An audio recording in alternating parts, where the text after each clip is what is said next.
अस्सलाम वालेकुम dear students, ये मेरा लास्ट वीडियो है एडमिशन्स पर।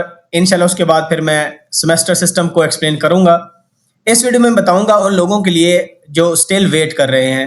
नंबर वन, वो स्टूडेंट जिनका कहीं भी एडमिशन नहीं हुआ कंप्यूटिंग फील्ड के अंदर, ना इस्लामाबाद में, लाहौर में, कराची में और फैसलाबाद में, उनको क्या करना चाहिए। और वो स्टूडेंट्स जो कि किसी कंप्यूटिंग प्रोग्राम में सिलेक्ट हो गए हैं लेकिन उनका जो प्रेफर्ड प्रोग्राम था उसमें वो जाना चाहते हैं और वो सेकंड मेरिट लिस्ट का वेट कर रहे हैं, उनको क्या करना चाहिए। क्या उनको फीस जमा करा देनी चाहिए या नहीं जमा करानी चाहिए। अब इसको हम डिटेल से एक्सप्लेन करते हैं इन सिनेरियोस को। तो पहला पॉइंट में लिखा है, those students whose aggregate is less than equal to 65 apply for Peshawar campus. ये मैं क्यों कह रहा हूं, देखिए मैं खुद पेशावर कैंपस के ग्रेजुएट हूं, मैं 2006 बैच का हूं। लेकिन हमारा ये था कि हम, क्योंकि पंजाब से बिलोंग करता हूं मैं, साहिवाल से, तब मैं फुल स्कॉलरशिप पर पढ़ा था, 1.3 मिलियन का स्कॉलरशिप था। और मैंने जब हमारे पास तब दो प्रोग्राम थे पेशावर कैंपस में, टेलीकॉम इंजीनियरिंग थी तब, और साथ हमारे पास था CS, ठीक है, 2006 में। तो ये हमारी सारी एजुकेशन फ्री हासिल हो गई थी क्योंकि ये फेडरल का स्कॉलरशिप था। इसमें आपकी रिहाइश भी फ्री थी, पॉकेट मनी मिलती थी, साथ खाना पीना फ्री था, ट्यूशन फी, एडमिशन फी, 1 रुपया भी हमारा नहीं खर्च हुआ। लेकिन तब टेलीकॉम का क्योंकि बूम था, काफी लोग टेलीकॉम में आ रहे थे। जितने मेरे दोस्त CS के थे और इवन टेलीकॉम के भी, वो माशाल्लाह काफी अच्छी पोजीशंस पर हैं आजकल। और मैं आपको बताऊं, पेशावर कैंपस इस वजह से रिकमेंड कर रहा हूं कि एक तो उसमें हॉस्टल की फैसिलिटी आपके पास मौजूद है, नंबर वन। नंबर टू, वहां की फैकल्टी बहुत अच्छी है, बहुत कोऑपरेटिव है, फ्रेंडली इन्वायरमेंट है, लर्निंग को बहुत ज्यादा मिलता है, टीचर बड़े कोऑपरेटिव हैं। अगर आप वीक भी हैं तो इंशाल्लाह आपको एक्स्ट्रा टाइम भी देंगे। बहुत अच्छा है क्योंकि मेरा खुद एक्सपीरियंस है, मैं खुद वहां पर 4 साल डिग्री मैंने कंप्लीट की है, फिर मास्टर्स मैंने इस्लामाबाद कैंपस से किया। तो इसलिए मैं रिकमेंड करता हूं जिनका इन कैंपसेस में से किसी में नहीं हुआ और वो वाकई कंप्यूटिंग की फील्ड हासिल करना चाहते हैं, वाकई वो चाहते हैं कि वो कंप्यूटिंग की डिग्री लें, वो CS में जाएं, वो SC में जाएं या वो AI में जाएं, क्योंकि वहां पर 3 फील्ड है सिंपल पेशावर कैंपस में। तो क्योंकि पेशावर कैंपस का अगर आप मेरिट देखें तो जो AI का मेरिट था वो आपके पास था 62, ठीक है, AI का 62 था। और अगर CS का देखें तो वो 58 था, और अगर SC का देखें तो वो 59 था। अगर आपकी प्रेफरेंस में नहीं भी था, जस्ट ईमेल देम, वो आपको गूगल फॉर्म देंगे, आप फिल कर लें। फर्स्ट कम फर्स्ट सर्व की बेसिस पर है क्योंकि प्रायोरिटी हाईएस्ट होती है। उन्होंने लिमिटेड जो सीट्स उनके पास उन्होंने फिल करनी है, जितने फॉर्म्स पहले फिल हो गए उनको एडमिशन ऑफर कर देंगे। तो मेरा ये मानना है कि आप मेजोरिटी लोग जो है CS में जाएं, ठीक है, क्योंकि CS एक जनरल फील्ड है। इसका देखिए यहाँ पर मेरिट भी कम है, तो जिसका 59 या 58 भी इवन है तो उसको भी ऑफर हो जाएगा, ठीक है। आगे आपकी मर्जी है, अगर आपको पहले ही पता है कि AI में मैंने क्यों AI चूज कर रहा हूं तो फिर आप AI में जाएं या SC में जाएं। मेरा मशवरा यह है कि आप CS को टारगेट करें, ठीक है। बहुत अच्छी इन्वायरमेंट है, हॉस्टल की फैसिलिटी मौजूद है। इसमें एक इंपॉर्टेंट चीज मैं बताता हूं, बड़े लोग मुझसे पूछते हैं वो बहुत दूर है, ये वो, ठीक है। तो आप 1 साल स्पेंड करें, 1 ईयर पेशावर कैंपस में जब आप स्पेंड करेंगे तो इससे आपकी डिग्री डिले नहीं होगी। यानी अगर आप CS कर रहे हैं और लाहौर में आप जाना चाहते हैं या इस्लामाबाद में जाना चाहते हैं या इवन कराची में जाना चाहते हैं, तो आपके credit hour as it is transfer होंगे, एक सेमेस्टर भी आपका जाया नहीं होगा। ये सबसे बड़ा एडवांटेज आपको है।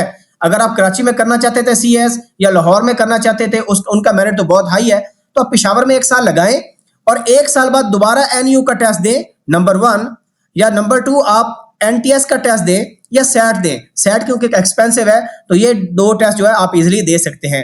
इनमें आपका मेरिट ऐसा आए जो कि उस कैंपस के मेरिट से मैच करता हो, आप उसके मेरिट पर आते हो, तो फिर आपका सारे का सारा ट्रांसफर हो जाएगा, क्योंकि आप मेरिट पर होंगे, आपका कैंपस ट्रांसफर हो जाएगा। तो इसमें कोई आपका टाइम वेस्ट नहीं होगा। बल्कि अगर कोई किसी का नहीं भी होता तो फास्ट पेशावर से CS में या AI में या SC में कोई भी डिग्री कंप्यूटिंग हासिल करना कोई बुरी बात नहीं है, बहुत अच्छी यूनिवर्सिटी है। और मैं हाईली रिकमेंड करता हूं आप लोगों को कि आप वेट मत करें कि कराची कैंपस में मेरिट कम होगा मैं आ जाऊंगा। अगर लेट्स सपोज कम नहीं होता, आपका नहीं होता, फिर आपका टाइम जाया होगा और आपका कहीं भी एडमिशन नहीं होने वाला। तो इस वजह से एज सून एज पॉसिबल आप पेशावर कैंपस के लिए अप्लाई करें और अपना टाइम जाया मत करें। अब उसके बाद वो दूसरा केस ये है कि जो स्टूडेंट चाहते हैं मैं इस्लामाबाद में रहना चाहता हूं या मैं कराची में रहना चाहता हूं या मैं लाहौर में रहना चाहता हूं, मैं पेशावर नहीं जाता, ठीक है। कुछ क्योंकि कुछ फैमिलीज होती हैं, कुछ गर्ल्स होती हैं जो कि नहीं आउट ऑफ स्टेशन मूव कर सकती, तो उनके लिए है कि वहां पर अगर इस्लामाबाद के अंदर आप हैं तो इलेक्ट्रिकल इंजीनियरिंग में दाखिला ले लें और सीई स्पेशलाइजेशन, कंप्यूटर इंजीनियरिंग की स्पेशलाइजेशन। मैं ये क्यों कर रहा हूँ, ये देखिए ये हमारे 2 ग्रेजुएट्स हैं माशाल्लाह, 17 बैच के हैं और माशाल्लाह ये जर्मन बेस्ड कंपनी है, मल्टीनेशनल कंपनी है और उसमें माशाल्लाह ये डायरेक्टर का रोल प्ले कर रहा है। इससे मेरी बात हुई हमजा अब्बासी साहब से, ये मुझे कह रहा था कि ये ऑल दो एआई की कंपनी है लेकिन हम क्या करते हैं, हम हार्डवेयर को कंट्रोल करते हैं, डिफरेंट डिवाइसेस बनाते हैं और उसमें प्रोग्रामिंग करके उसको अकॉर्डिंग टू जो रिक्वायरमेंट है उसके हिसाब से उस डिवाइस को ऑपरेट करवाते हैं। तो हमें आजकल जो बंदे रिक्वायर्ड हैं वो कंप्यूटर इंजीनियर के रिक्वायर्ड हैं, यानी इन दोनों की इलेक्ट्रिकल इंजीनियरिंग थी और स्पेशलाइजेशन सीई में थी। ये मुझे ये कह रहे हैं कि हमें सीई के बंदे चाहिए जिनकी स्पेशलाइजेशन सीई के अंदर हो, बेशक वो इलेक्ट्रिकल इंजीनियर हो, हमें कंप्यूटर साइंटिस्ट नहीं चाहिए। तो कितनी बड़ी बात है। और हमारे यहाँ लास्ट टाइम जब इंडस्ट्री का पूरा एक विजिट हुआ, काफी लोग वहां पर आए, तो उसमें एक हमारे पास ई मंबा जो है एक अच्छी कंपनी है, इस कंपनी के सीईओ आए और उन्होंने बोला कि हमें ऐसे बंदे रिक्वायर्ड है जो कंप्यूटर इंजीनियरिंग के अंदर जिन्होंने स्पेशलाइजेशन की हो या एम्बेडेड सिस्टम के अंदर जिनके स्पेशलाइजेशन है। हमारे पास बंदे शॉर्ट हैं, हमें बहुत स्टूडेंट ऐसे चाहिए जिन्होंने सीई में स्पेशलाइजेशन की हो। तो इस वजह से अगर कंप्यूटिंग में नहीं होता, आप इलेक्ट्रिकल इंजीनियरिंग में आए और सीई को स्पेशलाइजेशन सिलेक्ट करें। इसमें जॉब अपॉर्चुनिटीज ना सिर्फ पाकिस्तान के अंदर है बल्कि बाहर भी बहुत ज्यादा जॉब अपॉर्चुनिटीज हैं, यूरोप वगैरह में। लोग क्यों नहीं करते, लोग इलेक्ट्रिकल का नाम लेते हैं कि जॉब्स नहीं है। भाई जॉब्स हैं लेकिन जो रिक्वायरमेंट इंडस्ट्री की है ऐसे स्टूडेंट्स उनको मिलते ही नहीं है, तो इस वजह से फिर आप कहते हैं कि नौकरी वहां पर नहीं है। तो ये जीती जाती एग्जांपल्स हैं और भी मल्टीपल एग्जांपल्स हमारे पास हैं जिन्होंने सीई के अंदर स्पेशलाइजेशन रखी और उनको जॉब्स मिल गई। आप देखेंगे हर दूसरा बंदा ही कंप्यूटर साइंस कर रहा है, एआई कर रहा है, तो अगले 4 साल के बाद कितनी सैचुरेशन होगी, यानी क्या वाकई मार्केट में इतनी जॉब्स होंगी कि हर बंदे को जॉब मिल जाएगी। लेकिन ये वाली जो डोमेन है इसमें वाकई ही स्पेस है जिसको फिल करने की जरूरत है। तो मैं रिकमेंड करता हूं, अगर आप लाहौर में हैं, आप इस्लामाबाद में हैं, कराची में हैं और आप अपने सिटी को नहीं छोड़ना चाहते, तो आप EE विद सीई स्पेशलाइजेशन को सेट कर लें। अब ये लास्ट क्वेश्चन ये है कि for those who are selected in some computing program, for example आपका डाटा साइंस पे हो गया और आप वेट कर रहे हैं सीएस का, ठीक है, आप कह रहे हैं मैंने सीएस में जाना है या एसई में जाना है, तो क्या इनको फीस जमा करा देनी चाहिए? क्योंकि ये सेकंड मेरिट लिस्ट का वेट कर रहे हैं कि जी मेरिट लोअर होगा और हमारा सीएस में हो जाएगा।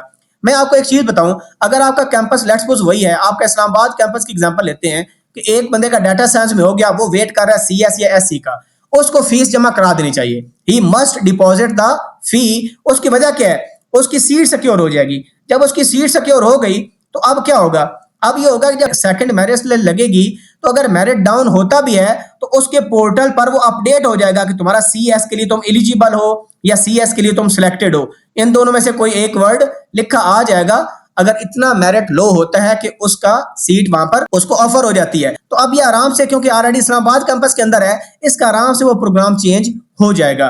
As per my understanding, let's suppose अगर आप कैंपस चेंज करना चाहते हैं, इस्लामाबाद से लाहौर में जाना चाहते हैं और सेकंड मेरिट लिस्ट में आ जाता है कि आप लाहौर के लिए क्वालिफाई कर चुके हैं, तो आप इवन लाहौर में भी मूव कर सकते हैं। वेबसाइट पर हाल तो लिखा हुआ रिजल्ट में कि आप कैंपस एडमिशन के बाद चेंज नहीं कर सकते। लेकिन जब आपकी सेकंड मेरिट लिस्ट में मेरिट डाउन होने के बाद वो कैंपस आ गया लाहौर के लिए, आपका इस्लामाबाद में था और आप लाहौर में जाना चाहते हैं, तो इसका मतलब है आपने क्वालिफाई तो कर लिया, तो आपका कैंपस चेंज भी इंशाल्लाह हो जाएगा। तो एज सून एज पॉसिबल फी को सबमिट आप कर दें, ये मेरा आपको मशवरा है अगर आपकी सीट सिक्योर होगी है। लेकिन अगर ऊपर वाला केस आपके पास है तो इस केस में फिर आपके पास 2 ऑप्शन मैंने दिए हैं। पेशावर कैंपस में चले जाएं, आराम से डिग्री हो जाएगी, साल के बाद दोबारा टेस्ट भी देकर आप अपने कैंपस में आ सकते हैं और मेरिट पर क्वालिफाई करके।